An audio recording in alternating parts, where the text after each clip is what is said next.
Gue percaya sama yang nama itu trilema ya, yaitu kita nggak bisa dapetin semua yang kita mau di dunia ini ya. Jadi trilema itu apa? Yaitu money ya, uang, fame, sama love gitu ya.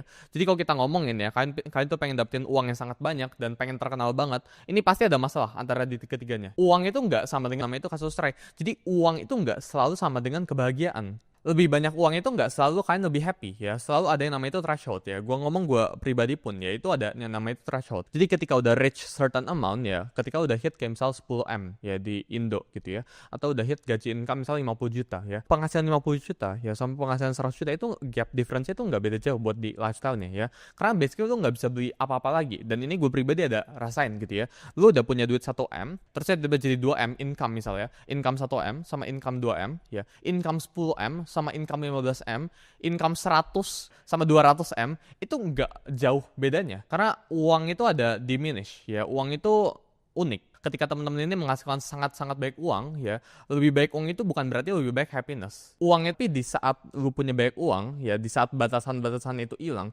di situ kan baru diuji. Dengan orang punya banyak uang juga ya, itu juga suatu kancah pembesar ya. Jadi kalau misal dulu orangnya itu miskin ya, tapi dia pengen banget sombong, itu nggak bisa. Kenapa? Karena kayak yang gue tadi bilang ya, uang itu banyak banget batasan-batasannya. Lu nggak bisa sombong ketika lu lagi miskin. Tapi ketika misal tiba-tiba lu dapat uang di rekening lu misal 100 miliar ya, lu bisa tiba-tiba sombong ya. Kenapa? Karena uang itu kaca pembesar. Ketika lu udah nggak ada restrictions ya, lu udah bebas gerak kemanapun dan lu merasa resource gue ini tercukupi, lu ini bisa ruang geraknya bebas. Itu kaca pembesar dari sifat asli lu ya. Jadi kalau awalnya lu sombong ya, ketika lu dikasih uang ini cuma bakal jadi amplifier ya. Lu bakal semakin sombong gitu ya. Kalau awalnya humble, lu suka berbagi, ini bakal tercermin ya. Ketika lu nanti punya banyak uang ya, ini bakal tercermin bahwa oh, so ini orang yang kalian punya ya, semakin besar juga tanggung jawab yang kalian akan handle. Uang itu datang dengan tanggung jawab ya. Kalau kalian pengen dapetin uang yang sangat banyak ya, tanggung jawabnya itu bakal mengikuti. Kalau kalian nggak pengen tanggung jawab yang besar-besar ya, otomatis uangnya itu nggak bisa sebaik itu. Dan ini based on dari pengalaman gue pribadi ya, di level tertentu, di saat uang kalian udah sekian amount ya, ini semakin banyak uang ya, ini udah nggak ngerubah hidup kalian ya, tapi tanggung jawab yang kalian perceive, yang tanggung jawab yang kalian terima, itu semakin banyak. Ya, ini ada di momen-momennya ya, dimana ini udah nggak worth it lagi buat ngedorong sampai ke arah sana. Itu ada di level-level tertentu ya. Tapi yang kalian perlu pahamin di sini ya, semakin banyak uang yang kalian pengen cari ya, semakin banyak tanggung jawab, alias semakin banyak stres yang kalian harus terima. Gue pribadi percaya, orang yang punya stress tolerance yang tinggi, itu bisa cari duit yang sangat banyak. Jadi ini cuma masalah stress handling doang ya. Lu bisa handle berapa banyak stres yang orang lain rasakan gitu ya, kalian mau ya, orang lain juga mau. Jadi menurut gue ya, dunia ini bentuk dari zero sum ya, nggak semua orang bisa mendapatkan apa yang mereka mau. Gini, kalau sekarang tiba-tiba ada hujan emas ya dari atas gitu ya, terus setiap orang di dunia ini dapat 1 kilogram emas, apakah emas jadi berharga? Enggak, jawabannya. Emas itu hanya berharga ketika semua orang ini nggak bisa dapat yang namanya itu emas gitu ya. Jadi kan harus pahamin, dunia itu zero sum ya. Nggak semua orang itu bisa dapat emas 1 kilo di dunia ini, itu nggak mungkin, itu mustahil gitu ya. Nggak semua orang itu bisa dapat yang namanya itu gadget, itu nggak mungkin gitu ya.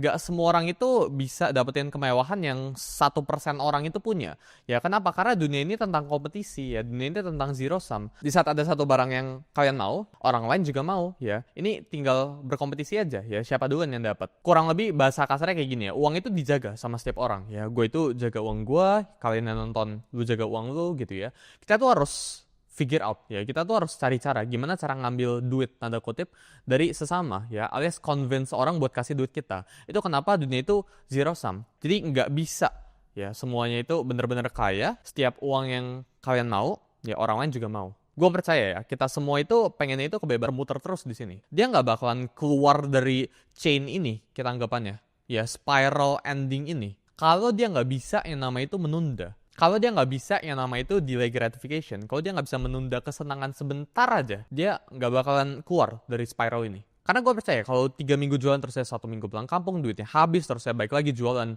pulang kampung duitnya habis, lu nggak ada stok buat hidup, lu nggak ada dana darurat dan sebagainya, lu nggak ada uang buat investasikan. Ketika lu kena hari sialnya, ketika lu kena batunya, ini lu nggak bakal survive. Dan ini applicable buat nggak cuma buat misal siapa tukang ketoprak yang kita ngomongin sini ya. Ini applicable buat semuanya. Ya buat teman-teman. Jadi menurut gue kalian itu harus belajar buat delay gratification. Seandainya ya tukang ketoprak ini 3 minggu ya dia jualan terus ya minggu keempat tetap jualan. Ya, jadi dia nggak pulang kampung dulu. Coba dia 3 bulan aja dia nggak pulang kampung dan dia ada uang yang dia bisa kumpulin. Hasil uang ini dipakai buat investasi ke Bitcoin contohnya atau taruh aja ke saham BCA gitu ya. Hidup dia itu bakal berubah selamanya. Cuma dengan delay gratification. Jadi banyak banget masalah-masalah di dunia ini yang kalian bahkan hadapin atau gua bahkan hadapin. Solusinya itu cuma bersabar dan jangan ngambil instant gratification. Ya, jangan ngambil instant reward. Karena kayak yang kita ngomongin sini ya, tukang ketoprak ini kan ngambil instant reward. Dia 3 minggu udah dapat duit cukup langsung pulang kampung. Terus ya duitnya habis dan di kampungnya. Terus ya jualan ketoprak lagi, padahal ketoprak enak gitu ya. Jadi yang kalian perlu pahamin ya, banyakkan masalah di dunia ini atau kalian alamin ya, itu kalian tuh tinggal menunda ya, belajar buat menunda, belajar buat sabar aja. Ya, semua yang ada di dunia ini itu cuma pendapat. Framing masalah itu penting ya. Jeff Bezos itu beberapa tahun yang lalu dia tuh ngurusin satu e-commerce lah kan ya. Namanya itu Amazon ya. Jadi Amazon itu kurang lebih kayak Tokopedia atau Shopee gitu. Pada saat itu Amazon itu rugi terus-terusan. Investors ya itu nge-frame seakan-akan oh Amazon ini bakalan bangkrut. Tapi Jeff Bezos ini bilang kalau Amazon ini sedang berinvestasi buat dapetin market share. Ya, jadi market share itu kayak misal 100% market share itu berapa gitu. Misal di Indonesia market share 100%, 50% Tokped, berarti 50% pengguna dari e-commerce ini menggunakan Tokopedia, 50% di Shopee. Contohnya kayak gitu. Nah, Jeff Bezos ini bilang kalau kita itu sedang berinvestasi buat memperbesar market share kita di sini. Dan ini kan cuma masalah framing doang gitu kan. Apakah investor bilang Amazon ini company yang startup bangkrut dan bakal rugi itu benar? Ya ini bisa benar bisa salah gitu ya. Tapi Jeff Bezos bilang ini kita lagi investasi buat memperbesar market share kita. Apakah ini salah? Bisa jadi benar, bisa jadi enggak. Ya jadi realita ya dalam masalah yang terjadi itu cuma tergantung gimana caranya kita absorb suatu informasi. Ini kan cuma masalah persepsi. Dan menurut gue kita harus pilih persepsi terbaik buat mental model atau buat diri kita sendiri yang buat kita itu paling kuat. Ya, jadi Jeff Bezos ini pastinya nggak bakal mikirin Amazon ini OTW bangkrut. Meski ada persepsi kayak gitu. Jeff Bezos ini bakal lebih mikirin Amazon ini ya kita lagi memperbesar market share. Ini kan cuma masalah persepsi gitu kan. Padahal semuanya itu sama, informasi itu sama loh. Informasinya itu Amazon ini sedang rugi. Itu informasi alias faktanya. Tapi persepsinya alias pengambilannya ya, satunya bilang ini OTW bangkrut karena ini mental atau ini bisnis model yang gak bakal work gitu ya. Satunya itu bilang ini kita lagi investasi gitu. Jadi ini tergantung gimana kalian perceive masalahnya.